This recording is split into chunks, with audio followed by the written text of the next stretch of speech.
വംശീയ കലാപം രൂക്ഷമായ മണിപ്പൂരിൽ 249 പള്ളികൾ തകർക്കപ്പെട്ടതായി ഇംഫാൽ ആർച്ച് ബിഷപ്പ് ഡൊമിനിക് ലൂമോൻ. കത്തോലിക്ക സഭയുടെ കീഴിലെ സ്ഥാപനങ്ങൾ ആക്രമിക്കപ്പെടുകയാണെന്നും 10 വലിയ ആക്രമണങ്ങളുണ്ടായെന്നും ആർച്ച് ബിഷപ്പ് പറഞ്ഞു. സംഘർഷമുണ്ടായ ഉടനെ ആൾക്കൂട്ടം പള്ളികൾ കണ്ടെത്തിയതെങ്ങനെയാണെന്നത് സംശയകരമാണ്. ആക്രമണം ആസൂത്രിതമാണെന്നും ബിഷപ്പ് പറഞ്ഞു. വൻ സംഘർഷങ്ങൾക്ക് സാധ്യതയുണ്ടെന്ന ഇന്റലിജൻസ് റിപ്പോർട്ടിന്റെ അടിസ്ഥാനത്തിൽ മണിപ്പൂരിൽ അതീവ ജാഗ്രതാ നിർദ്ദേശം പ്രഖ്യാപിച്ചിരിക്കുകയാണ്. 1.5 മാസമായി സംഘർഷങ്ങൾ തുടരുന്ന മണിപ്പൂരിൽ നിന്നും ദിവസവും പുറത്തുവരുന്നത് അക്രമങ്ങളുടെ വാർത്തയാണ്. ആൾക്കൂട്ടം തടിച്ചുകൂടുകയും നാശനഷ്ടങ്ങളുണ്ടാക്കുകയും ചെയ്യുന്നുണ്ട്. അതിനിടെ ഇംഫാലിൽ ഇന്നലെ രാത്രി 9:30 നൂറുകണക്കിന് മെയ്തേ വനിതകൾ മനുഷ്യച്ചങ്ങല തീർത്തു.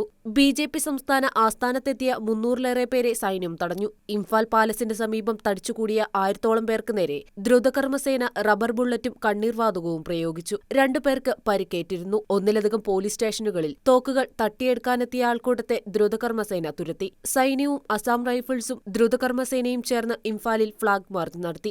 വിഷ്ണുപൂർ, ചുരാൻപൂർ ജില്ലകളിൽ യന്ത്രത്തോക്കുകൾ ഉപയോഗിച്ചുള്ള വെടിവയ്പ് നടന്നതായി സേനാവൃത്തങ്ങൾ പറഞ്ഞു. പോലീസിൽ നിന്നും തട്ടിയെടുത്ത 3000-ഓളം തോക്കുകൾ ഇപ്പോഴും മെയ്തേ വിഭാഗത്തിന്റെ കൈവശമുണ്ട്.